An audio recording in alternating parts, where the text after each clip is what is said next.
Somebody started sending out this Kool-Aid that said you have to take on sponsorships once you get to a certain level. But the real winners in the influencer space are the ones that recognize they're being undervalued when they take on sponsorships for brands that they really, really like.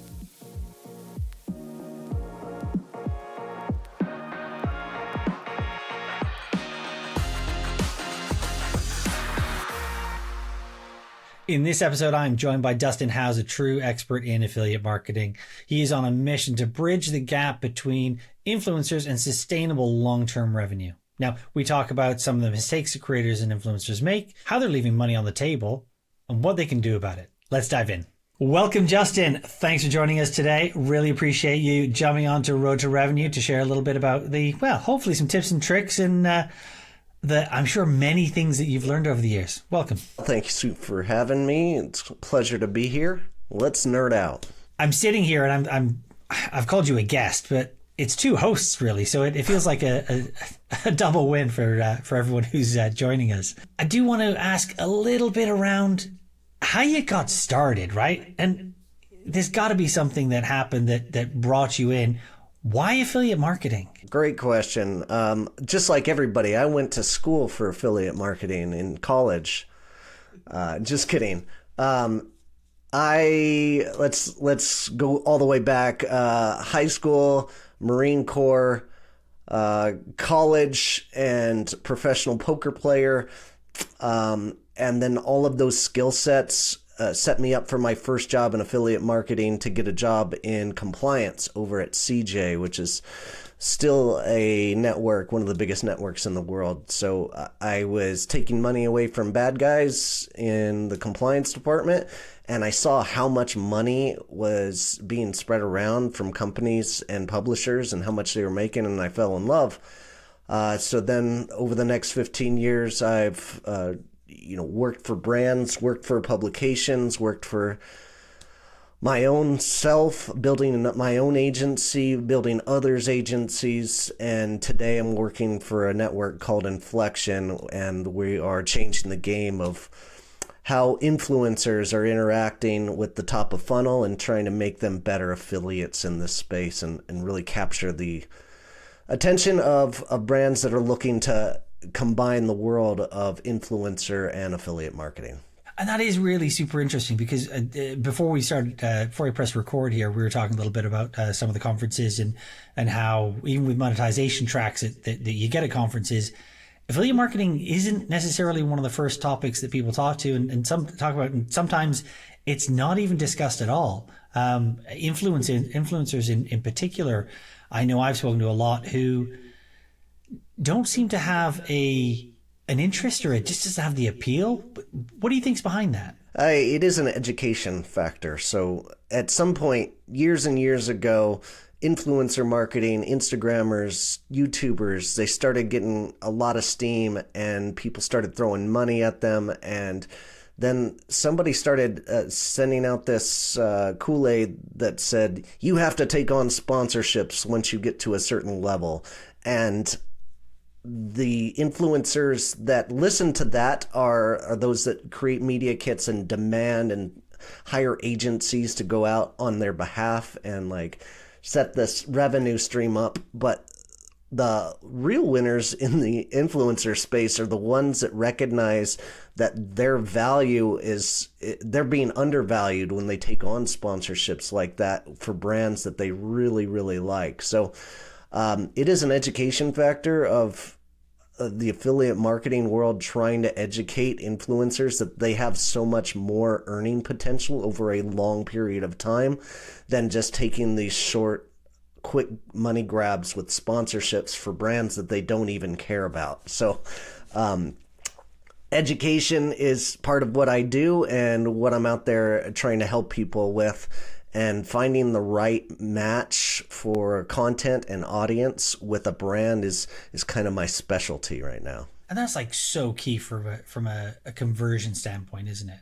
100%. If your influencer is coming on board and talking about a product or a certain topic it's got to be a right match for the brand that you're working with to try to bring that influencer in. Because if you try to jam a square peg into a round hole, things are not going to work ROI positive for you. So finding what that audience ICP is, and if it matches the brand that you're going out and hustling and trying to get influencer for, then you're going to try your best to talk them into affiliate marketing before going down that sponsorship route. But, there are a lot of opportunities where I go with hybrid models where I give sponsorship up front, but I want them to be invested in the game and have skin in it so that they can be affiliates for the long term. And that's a really interesting model.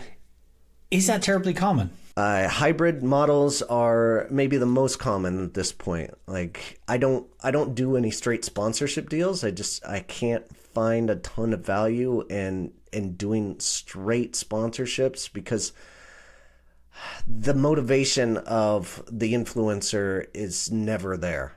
They're not going to give it their all. And if you make them a salesman to where they're getting paid on conversions, then all of a sudden their tone is a little bit different, and the way they email and care about the copy of the outreach to their audience, it matters dramatically.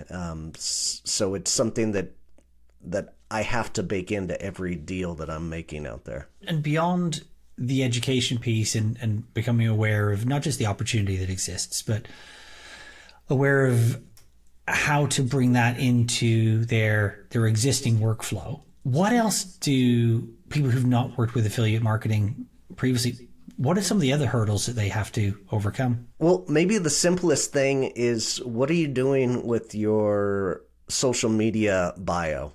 Like, one of the biggest mistakes I see influencers that have 100,000 followers on, they don't have any kind of call to action on their link bio. And this is the biggest missed opportunity that I see in social media. And the reason being is nobody's taught them to, like, hey, build yourself a link tree or a beacon, or make an account, spend $10 a month to create something that shows all of your recommendations for products that you believe in and that you love, and get started in affiliate marketing that way. You don't need sponsorships for that to get started with that.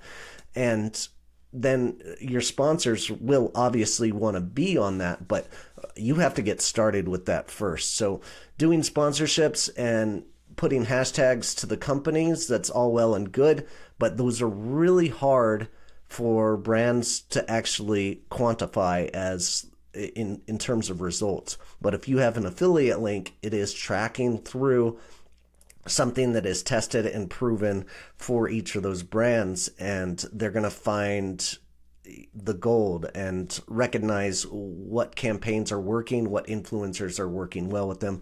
And if all things go well, they're going to come back to that influencer because they know that audience is working well.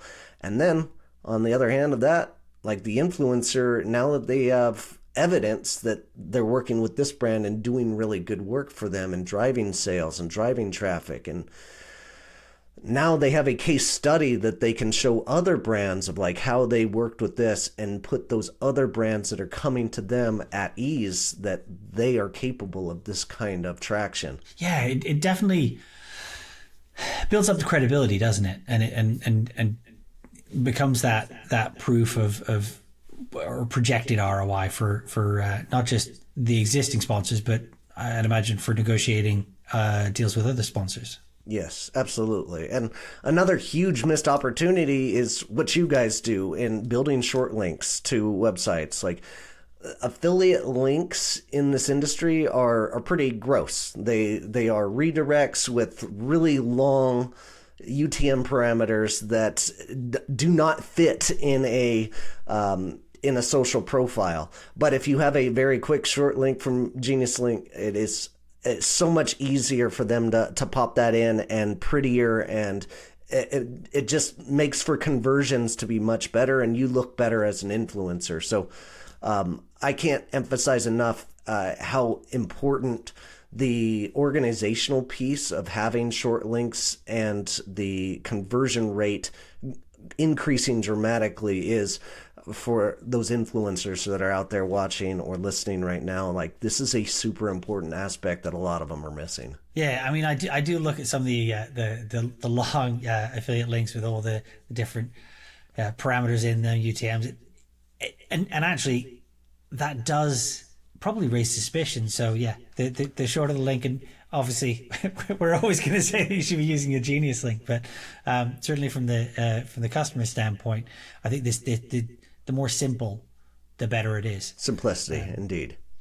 So, and measurement and management, because like we talk about being the world's most intelligent link management platform, and that's really core to managing affiliate marketing, isn't it? Just making sure that you have all your digital ducks in the row, so to speak. Yeah, and one place that affiliate marketing really hasn't hit the mark yet is landing pages. Landing pages is something that we're behind on in the industry, and that's exactly why I signed on with Inflection. They're building super cool technology to help increase the conversion rates for the influencers out there that are driving that traffic. So it is traditionally people create an affiliate program and put the homepage up. And if they're a little bit advanced, they'll put landing pages that are deep links. Or maybe if they're really advanced, they'll go directly to products. But what Inflection is doing is taking the influencer and giving them the power to build a landing page that has their name, their, welcome fans of this person. Here's a quote from them. Here's their face. Here's the products that they love. Here's some of their accolades that of why they're famous and why this product is working for them. All these things combined is going to shoot up the conversion rates of the traffic that they're driving incredibly high in comparison to just sending them to a generic landing page. In a lot of ways, a lot of the creators we follow online and influencers, it's a fairly intimate relationship. You know, we certainly, as someone who follows an influencer or follows a creator or anyone on, we get a sense we know them, and then it is a disconnect, isn't it? When then all of a sudden you click the link and you get sent to this page that has nothing to do with the individual you've just been spending an hour watching on their YouTube channel. 100%, and that's the bridge we're trying to connect those two together with. And we also want to combine that message and their message with a closing coupon as well, because the traditional shopper out there is going to go and go to a coupon site after they click on that link. Then they're going to go to the checkout system, go and try to get a coupon online, and then all of a sudden that influencer loses that sale and they're paid nothing, and then that coupon site who just stands in front of a cash register gets full credit, and that's garbage. And I hate seeing that. I don't allow coupon sites and extensions into my programs for that reason. But those of you that are working with those types of sites, it is super important to help your influencers convert better. And one of those things is giving them a closing coupon so that that end user who is shopping doesn't have to go and search for that coupon. You're giving it to the influencer who is bringing in that top of funnel traffic and is more valuable than those guys that are at the bottom of the funnel just waiting for a commission. It just feels like taking more ownership over that whole customer journey as an affiliate marketer or as an influencer or creator. It's owning not just presenting the product, reviewing the product, talking about the product and showcasing, but actually what you're talking about is holding the hand of the customer all the way through until they make that purchase. Yeah, and hopefully that runs true. And every brand, every store, every instance of an affiliate program is completely different. Everything is unique in this industry. And so there is not one solution that's going to be the right fit for everybody. And for example, like your price point might be what you would consider high, but at over $100. And those are, the higher the price point, the harder it is to close immediately with something that's direct to the consumer, right? And response oriented marketing So the better the copy on the page, the better chance you're going to have to convert that immediately. And that's ultimately what you want as a brand, is the capability to get those end users in the door, get them sold something to begin with, and start to love your brand and come back to your store later on down the line. And I think probably as consumers, that's what we want as well, isn't it? That we want that certainty. We want to be feel reassured in our decision making, and actually we probably don't want to spend days upon days or weeks or however long researching other alternatives and then only just coming back to exactly what we started off with. Yeah, I mean, as a consumer, if something comes to mind and I say I need this thing, I go and buy it like pretty quickly. But I do my shopping as well. I go and find best blank, whatever, like, and find the brands that are actually doing the best.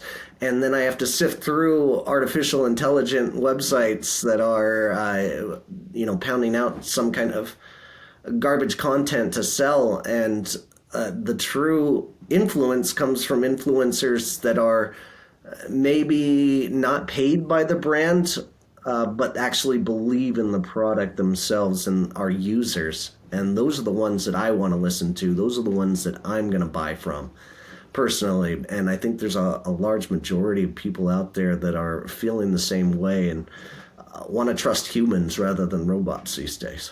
Oh, I couldn't agree more. And I'm a big fan of AI, right? Like I am, but it has a place, and its place isn't providing the human authentic content and emotion. That part is certainly not what I see. And but with that, and you use AI yourself at the moment? 100%, all day, every day, like so much. And I more so when I'm creating content, it's more of the ideation than anything else. Finding keywords and then developing content around that is can be difficult. I can talk about a lot of things, but sometimes I just need the push in the right direction. What are the exact topics that I need to talk about in this article for it to rank? Because I want my message to get out there, and AI is helping me figure out the way to do that. Super beneficial. In terms of affiliate recruitment and methodology, AI is used in AffyStash. It's a SaaS company that I am co-founder of, and it's helping find affiliates and influencers that are in the niche spaces that people are looking for.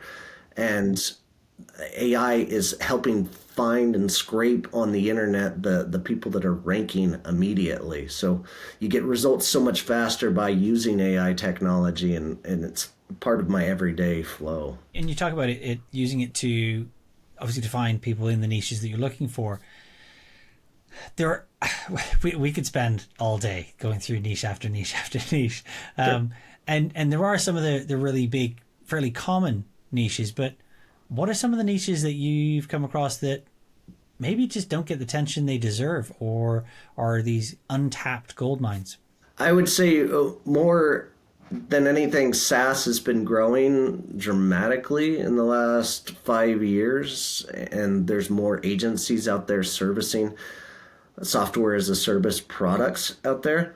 As far as AI goes, there's 100 new AI softwares out there that show up every single day that people are building out and trying to get a market share of people to use their tool. So those are the two biggest increases I've seen in as far as products go and niches, and there just are not enough influencers in that space to go around for all of these brands. Like the ones that are thriving and teaching AI are not only going to be really great affiliates in the next couple of years, but their careers, they're setting themselves up for success. People that are adapting the best to AI right now are going to become chief artificial intelligence officers at companies. They need these things. They need automation. They need people that can fix and solve problems in a much quicker fashion so that the company can work more efficiently. And they're going to rate $200,000 plus a year annual salary. So the people that are getting in on this right now are the ones that are going to set themselves up for success in their career if they're still interested in working for companies in the future.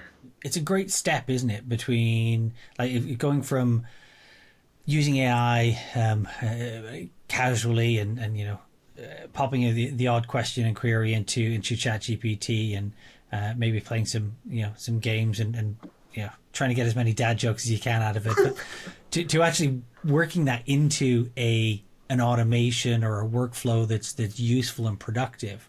It feels like that has a lot of similarities with affiliate marketing in that it's very easy to sign up.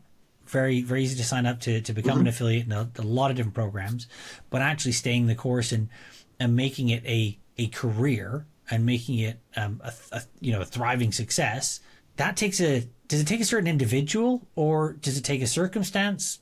What do you think it is that gets people over that first hurdle of, oh, this is a great way I can make money, but actually it's going to become sustainable? How do people get from A to B?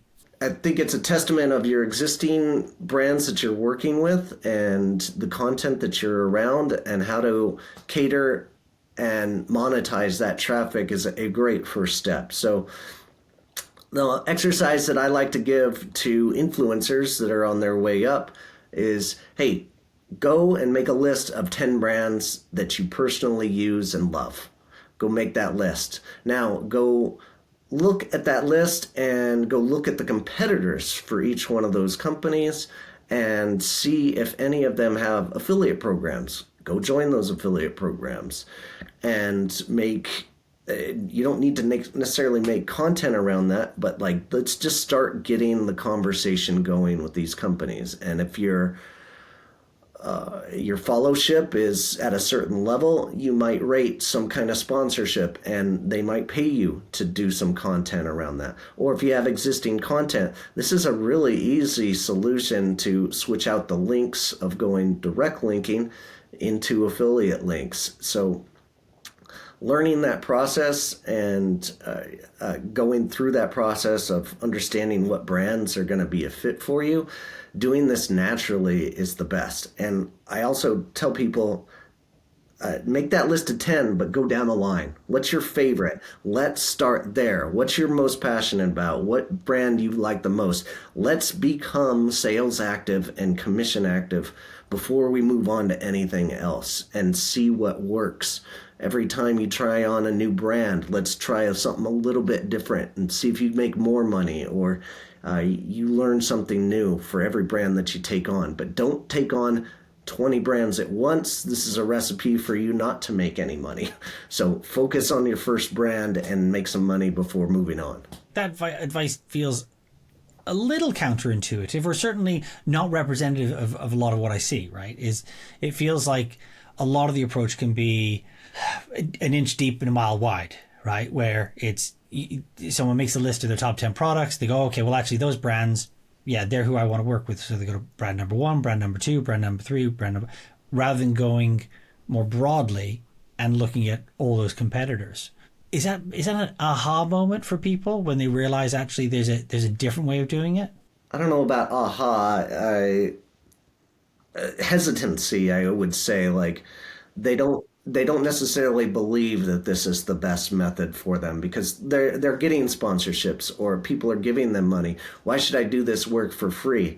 Well, the counterpart to that is you can either make $1,000 quickly today, or you can make $5,000 over the next 3 years with the right piece of content. And if you don't understand that concept, then I can't help you. So you have to recognize that this is a long game that you're playing, and for evergreen content makers, that piece of content is going to be there for a very long time, and it's going to be more worth your time and investment for making a long-term relationship with a company rather than a quick cash grab. And that is absolutely it, right? Like it is that whole the long game, and the moment that content goes out, it's and maybe it's a social media aspect, right? Of we think of stories and they're up, they're gone, they disappear. You got 24 hours, and we think a lot of certainly a lot of the time that we spend is ethereal and it just disappears and dissipates. But yeah, affiliate marketing, the magic piece is that these links can live on for almost ever and ever. And speaking of links, like this is a really good use case for short links, and affiliate programs will have a tendency for staying on one certain platform for a few years, but they might grow out of that platform, or they might find a better deal with some other platform and they migrate their whole program in.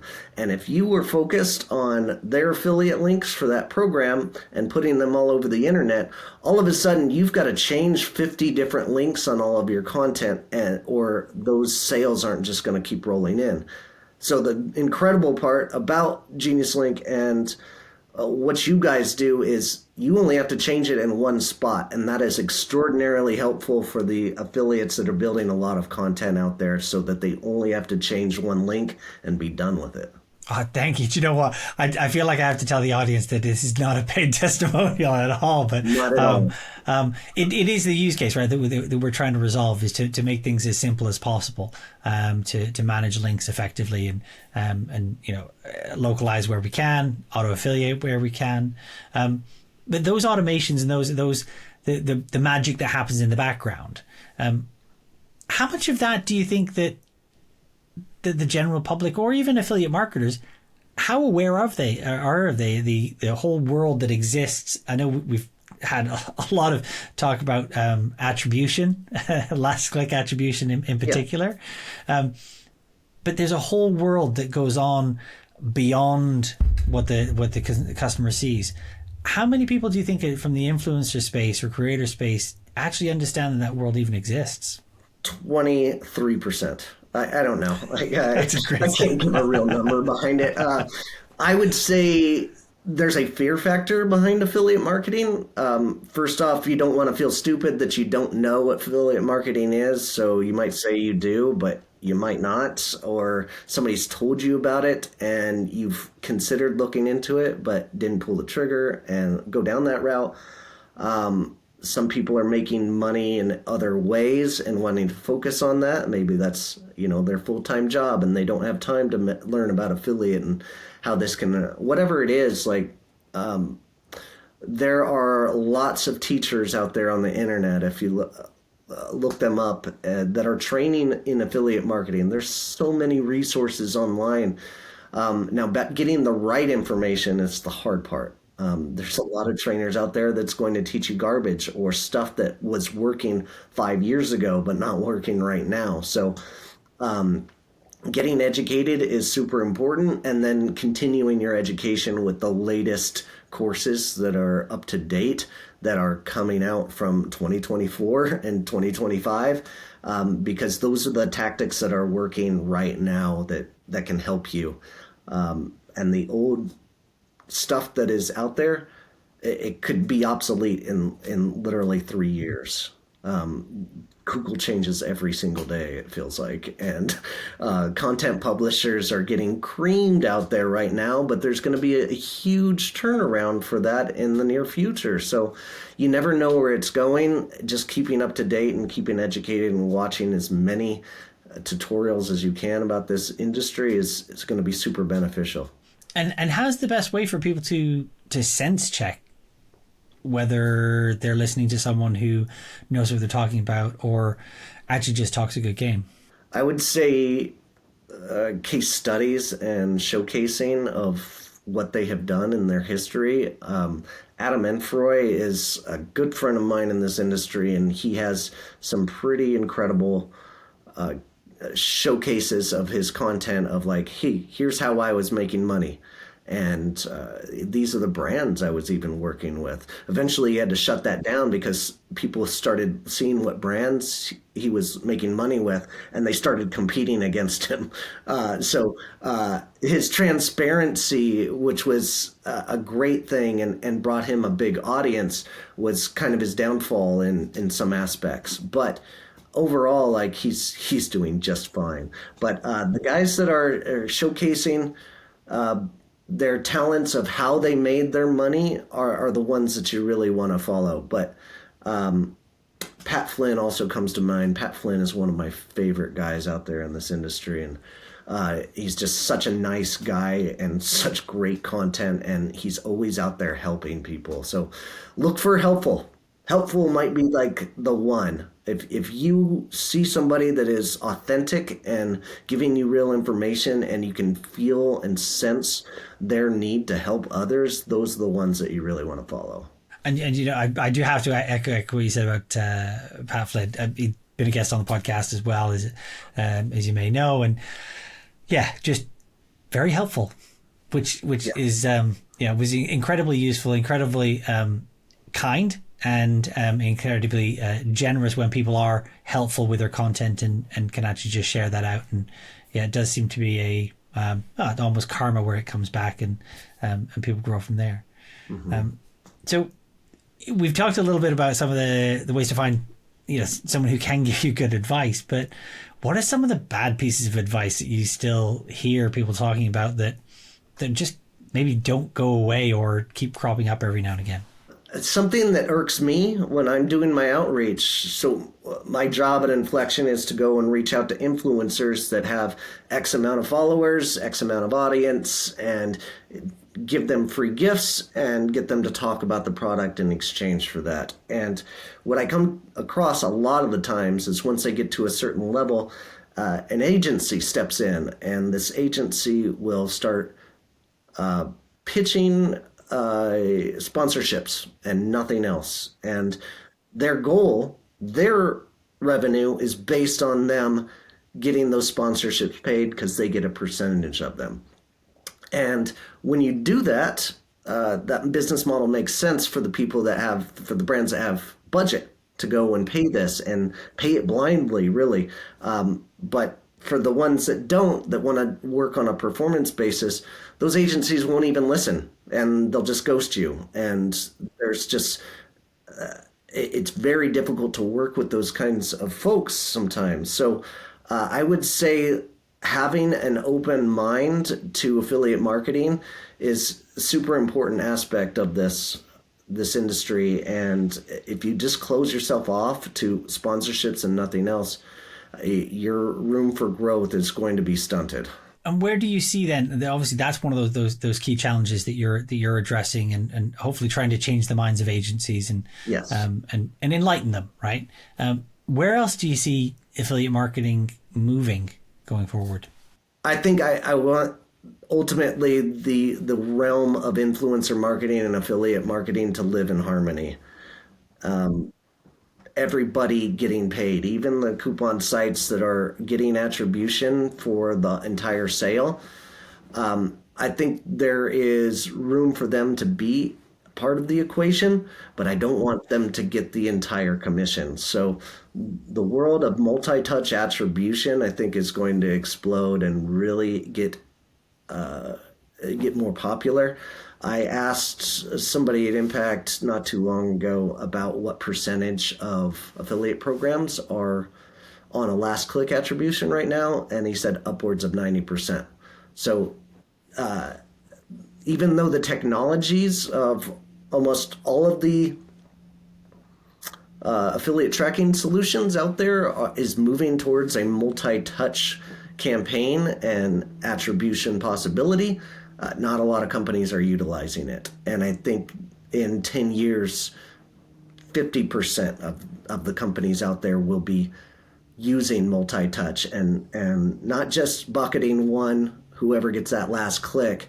It's going to be bucketing all of the commissions and giving out however many clicks to all of the channels, not just the affiliates that get the clicks, but all of your marketing channels internally. And whoever solves for this and makes it the easiest is the biggest winner out of this. And I think Impact is really ahead of the game. Everflow has built some incredible technology.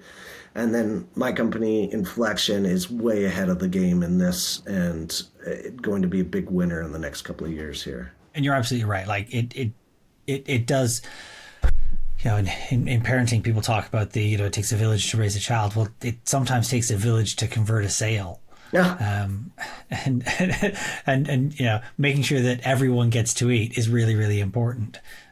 So yeah, I'm definitely hopeful. But I can see the simplicity of last click attribution is probably one of the things that keeps it so embedded and ingrained as a preferred option. And stunting the growth of the industry altogether, because this is why influencers are not working with brands on a performance basis, because they know that these coupon sites, that video from About Honey that came out a couple of months ago has been very eye-opening for influencers, and it's actually helping me right now in my recruitment process, because I tell everybody I don't work with coupon sites, I don't work with Chrome extensions. Come be an influencer for us, and we're going to help you close that sale and get more money out of this. And nobody's going to be stealing your commissions away. So it's all on how you proposition it, and the program that you build is going to be a reflection of what kind of influencers that you are possible to get into your program. And then what other piece of advice do you have for your brands that we talked a lot about influencers and affiliate marketers, but yeah, from the brand perspective, what should brands focus more on? I always suggest if you don't have anybody dedicated to this channel, you need to start. Like, this is not something that you can set it and forget it. That's a recipe for disaster. And even hiring somebody at a junior level to try to see if it works is a recipe for disaster, because they're not going to know and have the experience of how to find the right partners and identify potential in partners out there. But you need somebody with experience. And one of the best things I can ever suggest to people is hire somebody with middle of the road experience to be an in-house manager, and then go hire an agency to go and recruit partners for you, because that is the greatest success rate I've ever seen, is combining those two powers of somebody like an agency that has a book of incredible affiliates already to go and has those connections, and then have somebody in-house ready to take that warm handoff of a relationship and start building that relationship with that influencer in-house. So that's what I always suggest to people that have that kind of budget, but not every company does. So agencies are a great start and a place to look for strategy and getting the ball rolling. That's absolutely brilliant. And for someone who's maybe considering, who hasn't even entered into affiliate marketing, and you know, I'd like to think they've listened all the way through to this point and watched us. What advice would you have for someone who is maybe making the move from influencer to affiliate marketing, or just starting out with affiliate marketing? I guess influencers should start by practicing. I know that sounds kind of weird, but if you don't have brands that you're working with yet, start taking brands that you really like and start putting videos out about them and get creative with it. And the more creative you get, the more bigger potential that you have to land some brands that are going to be interested in working with somebody with creativity. Now, if you go beyond what you should, if you go a little too crazy, you might scare away people, but I wouldn't lean on that and worry about that. I would just get creative with it, and brands are going to come and see that content. You might go viral with something that might change your life. So the only thing I would suggest more than anything is play around with brands and start testing what you like, and your message of authenticity will come across incredible to your audience, and you can make some good money out of it. I love that. I absolutely love that. And it does call to mind, I can't help but think of Casey Neistat. Is the, obviously comes to mind with putting yourself out there, representing a brand before you've got anything in the bag. So after this, you have been an incredible guest, but people probably don't want to stop there. Now, I really hope everyone's enjoyed this podcast, but there's probably another podcast that people could do with listening to, couldn't they? Indeed, yeah. You can find me, Affiliate Nerd Out is my podcast. You can find me on YouTube, me at dustinhouse.com if you want to email me, but I'm very easy to get a hold of. I spend a lot of time on LinkedIn, so connect with me there and we can talk. Awesome. Thank you again. You've been a great guest. Really appreciate your time. Thanks for having me, Lee. We'll see you around, buddy. See ya.